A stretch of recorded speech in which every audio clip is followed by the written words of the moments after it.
Welcome to the Bare Essentials Podcast, where the talk is real and hibernating on your goals is not an option.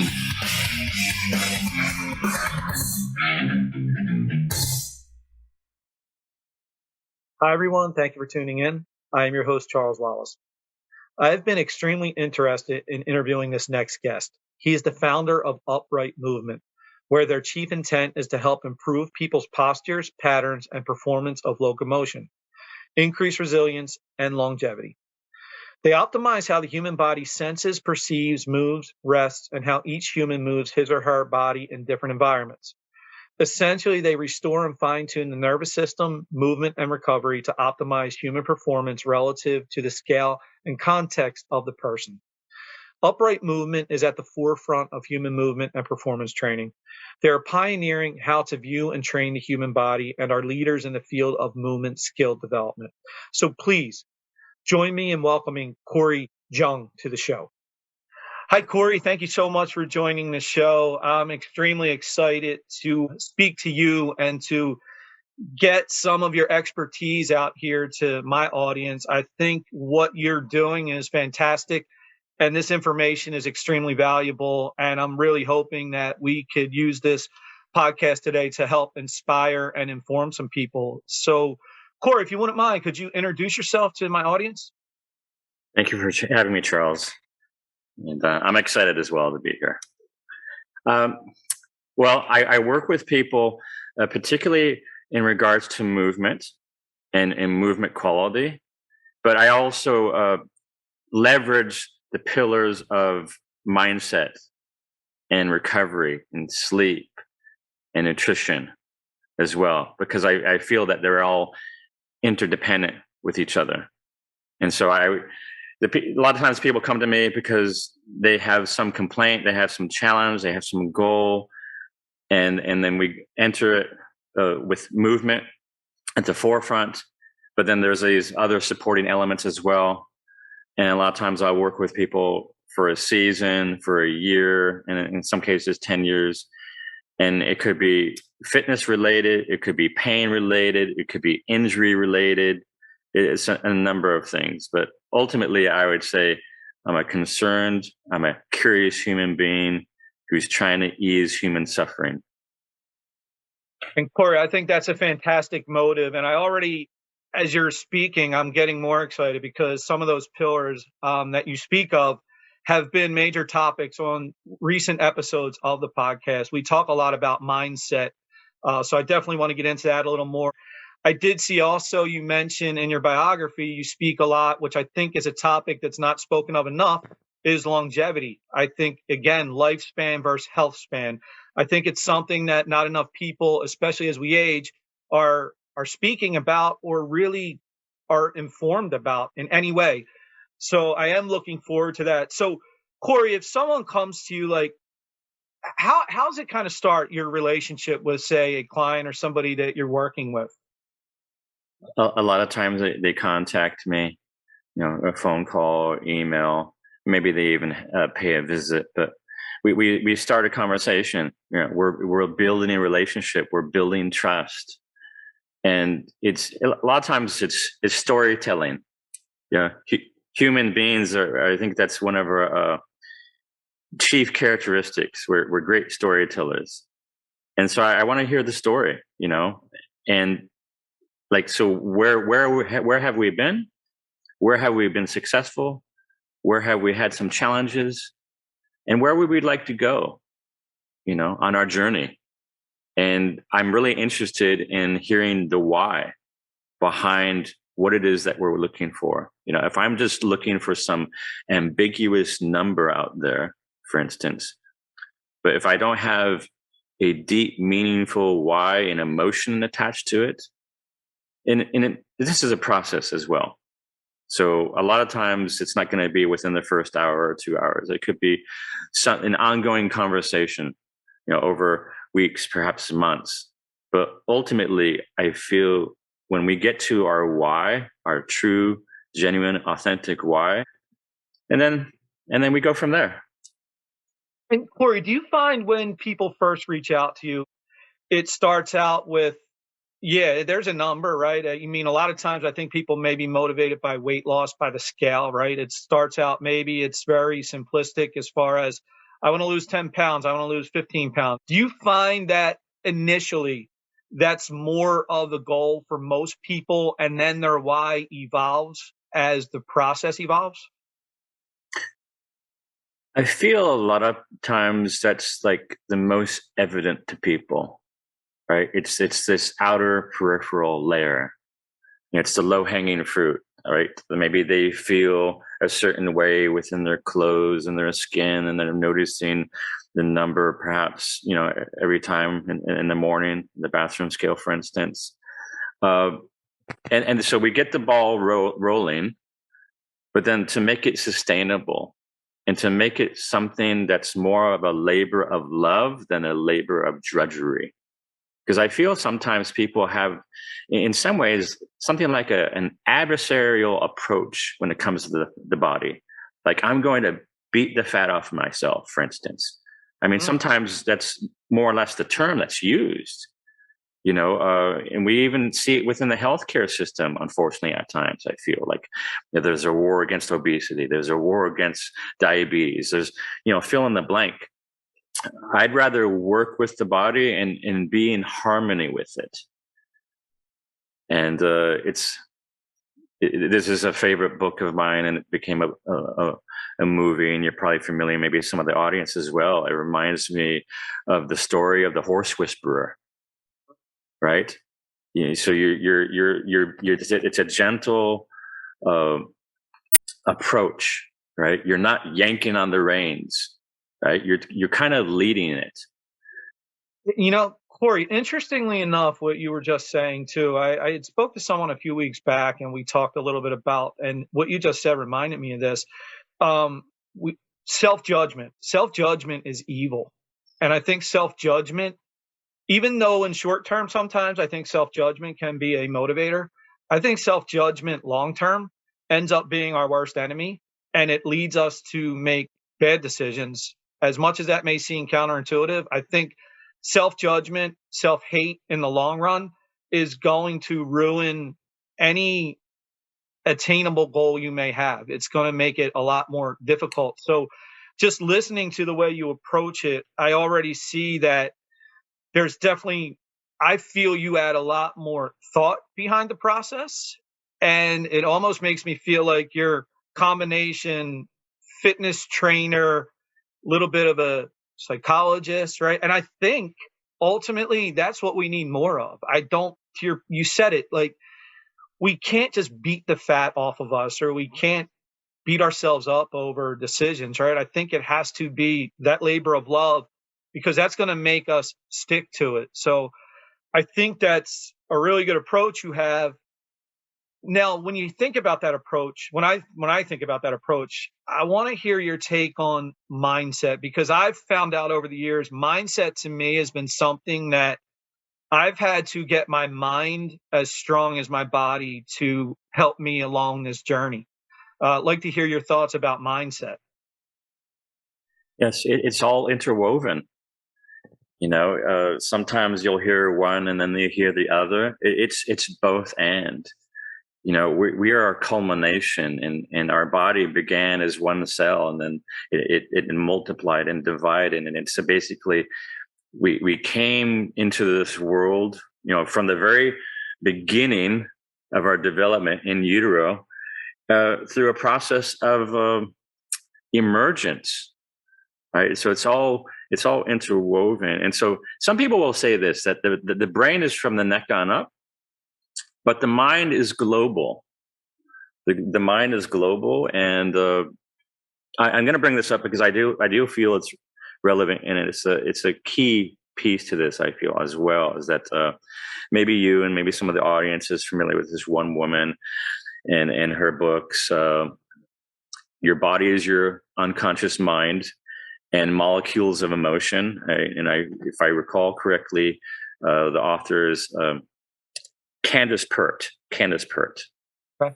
Is she familiar to you? Heard the name.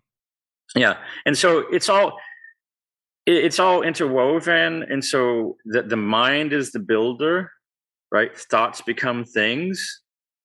I mean, literally. So the idea of the automobile, right, followed the idea of the horse and buggy. You know, we're a very curious and clever species. And if you look at human history and the way we've been able to shape and influence the world, right, it's amazing. And you know, we're not the fastest of species, we're not the strongest of species, we're not equipped, you know, with the greatest of fangs and claws. This right here between our ears and our ability to, you know, share information and stories and articulate, and you know, also the dexterity of our hands and the ability of upright walking, and you know, all those things combined help to really create the modern world, and looking throughout history as well. And so it's very powerful, as you can see. But the thing is that it's a two-edged sword, to the point that can be very powerful and productive. It can be destructive. You know, I've heard something along the lines that perhaps on average people have maybe upwards to, say, about 70,000 thoughts or so a day. And I believe I recall hearing this from Deepak Chopra, right, that one doctor. And I think along the lines of that, he also said that most of those thoughts tend to be negative in nature. And if you look at, I think we've seen a lot, particularly in the past 2 years, when it comes to social media, when it comes to technology, and we've seen a lot of unrest, unfortunately. Now, if you look at these platforms, if you look at that technology, unfortunately, you know, every time you hit a button and a like and get a certain emoji, that's influencing the hormones and the neuroreceptors of the brain, and neurotransmitters and dopamine, for instance, right? And so we have to be mindful. I would say it's a good idea to be mindful, and that we can be manipulated quite easily. Unfortunately, a lot of times today, you know, if you look at this technology that I'm, you know, giving as an example, and marketing and consumerism, and so to the point that our mind can be, you know, corralled in a certain direction. Well, if that's the case, it can also be corralled in another direction that's going to be more affirming. I mean, you mentioned, I think, evil, perhaps, right? I think you mentioned it a couple of minutes back. If you look at that word evil, and present it in a mirror, and you know, look at its reflection, you know, it's transposed. What's it spell? Live. Yeah, exactly. So to the point that we're living more in accord with our own authentic self and our own inner nature, and perhaps in relationship to the greater nature of this living planet, perhaps that's going to be more life affirming, and not only ourselves.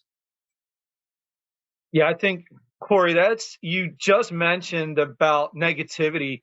And I tell people all the time, you said about negativity, and you also mentioned the word manipulation. We are easily manipulated. And I try to warn people of this.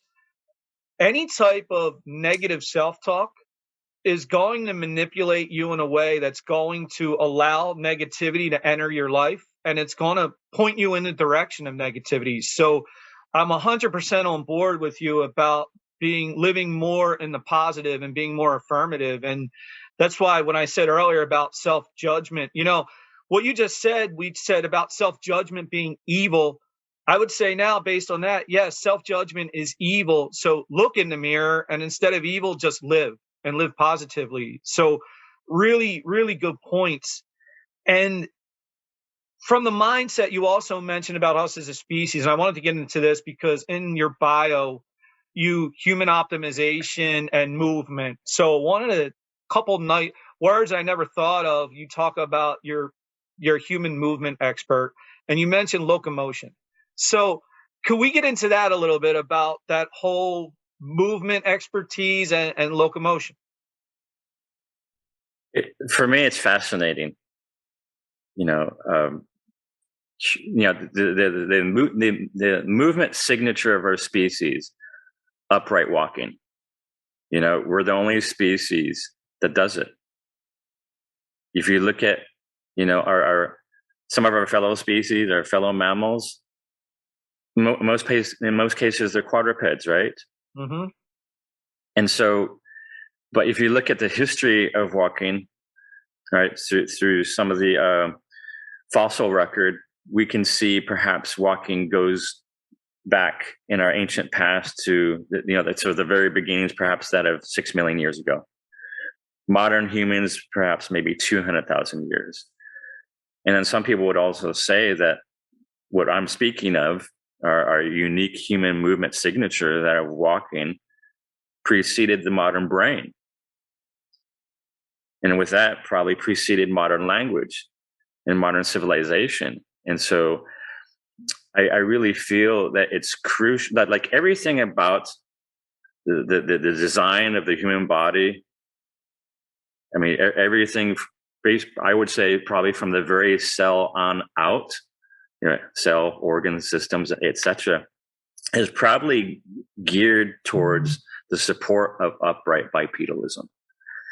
And so, to the point that we're exercising in a particular fashion that might not be so much looking at that in particular. Maybe it's looking at something more recreational, like, cycling, for instance. Uh-huh.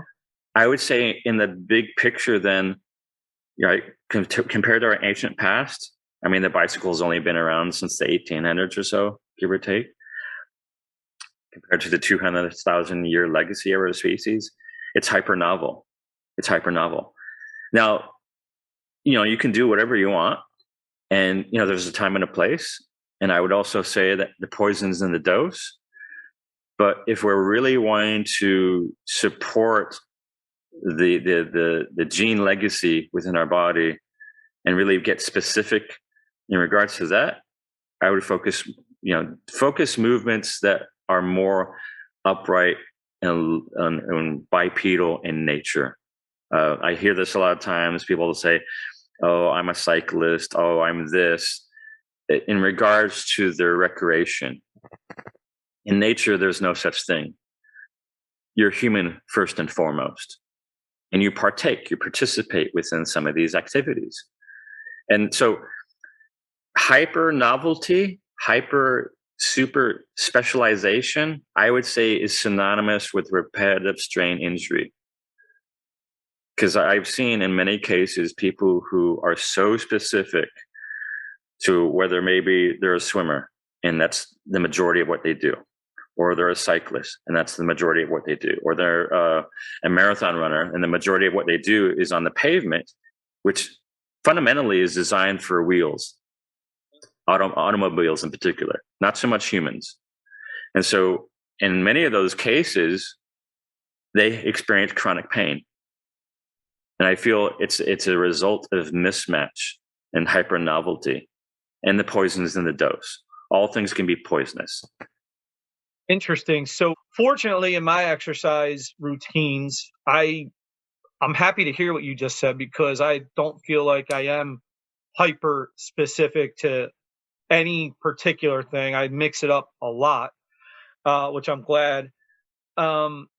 And you mentioned about chronic pain. I myself suffer from sciatica, and it will flare up every now and then. Seems like it will flare up at the most inopportune times when I least expect it. When you manage people with, say, chronic pain, do you have a specific approach, or is it more dependent on each person and each type of chronic pain? There's a lot to that, I feel. And so I'll mention this, and maybe you're familiar with this as well, Charles, that usually the definition of chronic pain is something that's been persistent with us for about 6 months or so. If you've had an injury and there's been some tissue damage and the body's, in its process of healing, there's a time period as far as, particular tissues and the grade of injury, as far as what's the timeline of healing. right? The tissue, the particular site of injury. Okay. But then once those things have been healed, unfortunately for a lot of people, so like on average, there's about 100 million people in this country, of about 330 million or so people. So there's quite a few people who are in chronic pain. Pain is an output of the brain and nervous system, right? And so I like to change the inputs. And a lot of times there's a mental emotional aspect to pain as well. I feel a lot of people, depending on their history or their background, they might have a different relationship with the body. They might have a different relationship with pain and perception. So it's very subjective, you know, and there's a totality as well. So rather than just looking at the particular site and the particular structure and the particular systems and tissues involved, it's all interwoven. So to the point that I am, have an optimal general health, systemically across the board, I'm probably going to have a lot less systemic inflammation as well.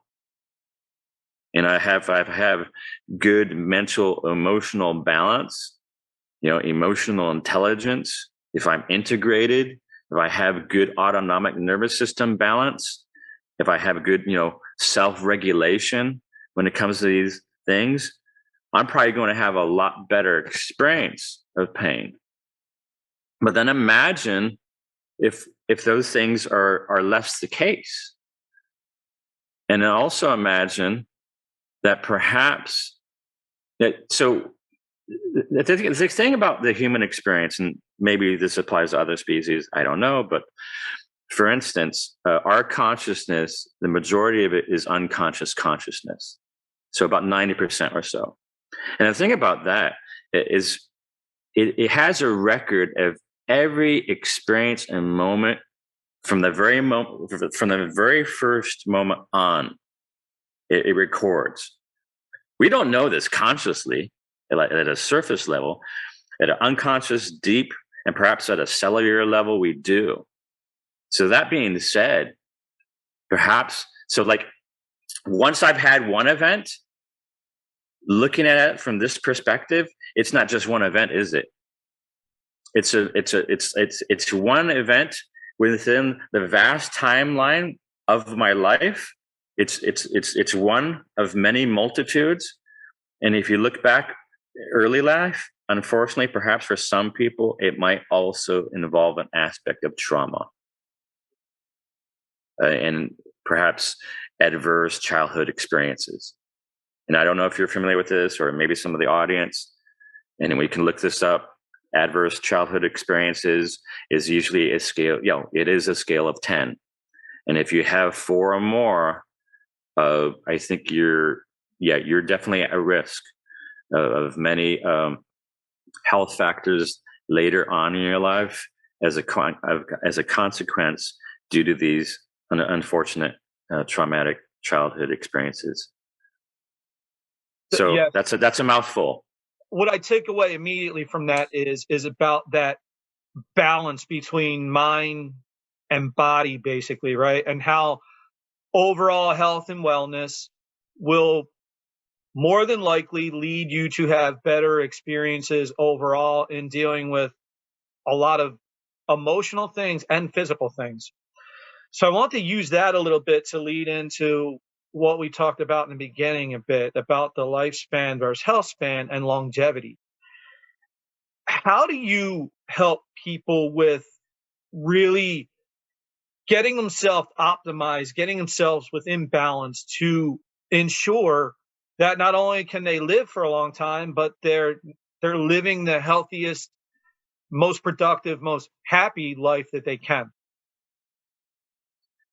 The first thing that comes to my mind is awareness. Just being aware of your inner thoughts, and thoughts can become things. Your inner nature and the outer nature. I feel often that to be healthy, happy, vital in this world today, especially in the United States, that you have to be somewhat counterculture, right? So look at the dominant culture, look at the popular culture, and there's a lot of amusements out there, right? And if I look at like the one poet from first century Rome, right, the Latin word for it, I'm not good with my Latin pronunciation, but the translation more or less is this: is that bread and circuses. We have quite a bit of bread and circuses today, and we've had it for quite some time. And the bread and circuses isn't really there to support us towards our highest potential, right? We were talking earlier. Unfortunately, a lot of times it comes down to the bottom line, and often it's not going to be mine or your bottom line. It's follow the money, and so perhaps it's a segue. I feel it is all interrelated here. And I pull from many disciplines and resources out there. And so the one person who's coming to my mind right now is Krishnamurti, that one philosopher from India. And then he said something along the lines, it's no measure of health to be well adjusted within a sick society.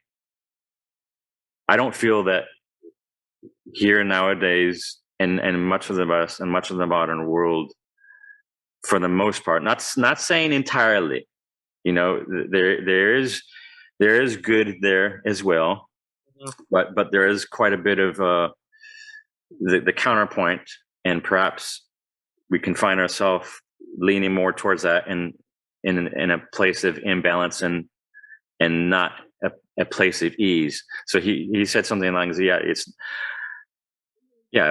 not, it's not no measure of health to be, well adjusted within a sick society. We don't have a health culture nowadays. I think we all know the answer as to what we need to do and should do. I think it comes down to a bit of accountability within ourselves and looking ourselves in the mirror and taking responsibility for it. And I think people like you and just movement, nutrition, things of that nature, just overall wellness, and also, you say it being somewhat to the counterculture is going to lead us to having better well-being. Here's the thing, is so there's a lot of manipulation, I think we said earlier, that's going on. And so, to this point, this is of like a genuine interest of ours that we want to feel, better, good, and perhaps, share that with others within our life, and perhaps even support those who are going to, be here well after us. Then so if this is a key point for our experience within our life, then okay, let's look at the panorama here and look what's going on. And if we see something that's not supportive, go the opposite direction. Right? What's the old saying that success is getting what you want, happiness is wanting what you get? And I think that there's so much out there, these amusements, these spectacles, these distractions. A lot of it is to pull us in a certain direction to consume a particular thing, and often that thing isn't going to be all that supportive, life affirming. LIVE once again. And so, if you look at some of the entertainment industry, you have people who are very, very popular. They have a lot of career success. They have a lot of, material wealth. But then what do you hear, unfortunately, a lot of times in the news when it comes to some of these people, unfortunately? They're suffering with some form of dysfunction, addiction, in worst case scenario, right? They take their own life. So it's like, it's interesting. It's like, in one hand, right, from the outside at least, as far as the typical measure of success and happiness in this country nowadays, in one hand they have everything, but perhaps on the other hand they have nothing. Right? So, Right. that stuff is only going to get you so far. What is going on in our country? What's going on within some aspects of society? This is a first world nation, right? We're like one of the wealthiest out there nowadays. But unfortunately, you'll have some parts of our country where the life expectancy is 45 years old, for instance. If you look at the main causes of morbidity in this country, a lot of times they're lifestyle, nutrition and lifestyle related. That's such a great point, Corey. I think again, that's what I'm hoping to do. And I know people like yourself are trying to do. There's so much to be made of just that we have in our control, that we can control based on our choices, our lifestyle, and really hoping to get that message across to people to just own it, take some responsibility, and really, you can control this, and it's not hopeless. It can be better. And there's a lot of good people out there if you look for it and maybe steer clear a little bit of the popular culture. There's a lot of good people out there that are putting out good information and good messages.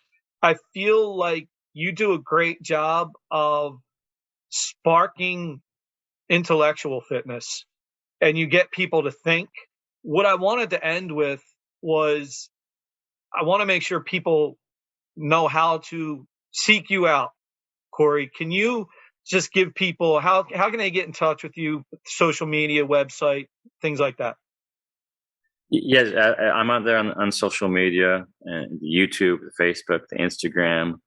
I have that one Linktree app, or actually website, whatever, that has a link to like these many links within my site and my social media, so where you can see it all on one page, for instance.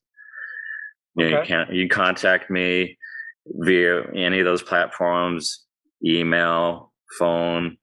We can have a conversation, perhaps build a relationship, some trust, and go from there. And you were mentioning thinking, right? Mm-hmm. And so I'm kind of a stoic, in some ways. And so Aristotle comes to my mind, and he had his athletes train with the wrestlers because he felt that one had to be, systemically fit, overall fitness in order to support, healthy thinking. Mm. That you had to be fit in order to think deeply. And to go back to, so I bring up the Greeks because that's like the early gymnasium, and then gymnasium being that of a school. And it wasn't just a school of the body; it was the mind, body, and spirit. And so they had the saying, right? The many aphorisms, maxims around there at Delphi, for instance.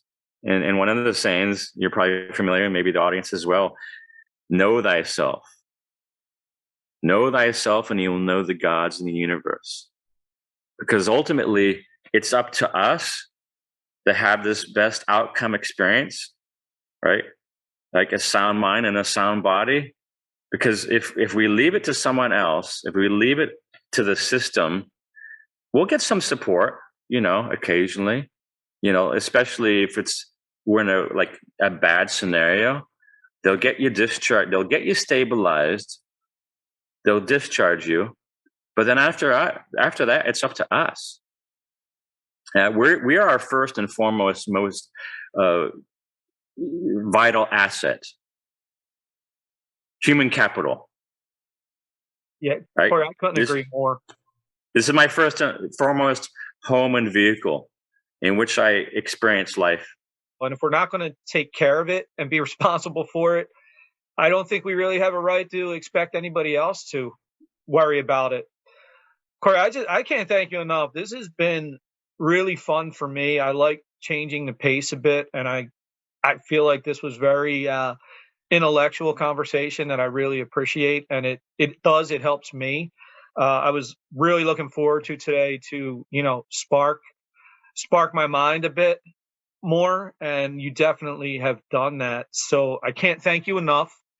I can't wait to rewatch this back myself, because I think you said a lot of things that as you're talking, I'm trying to host. I'm like, I got to watch it back because there's a lot of great information. So I hope everyone who tuned in enjoyed it. Please, please take responsibility for your own health and well-being. And you can start doing that by seeking out people like Corey.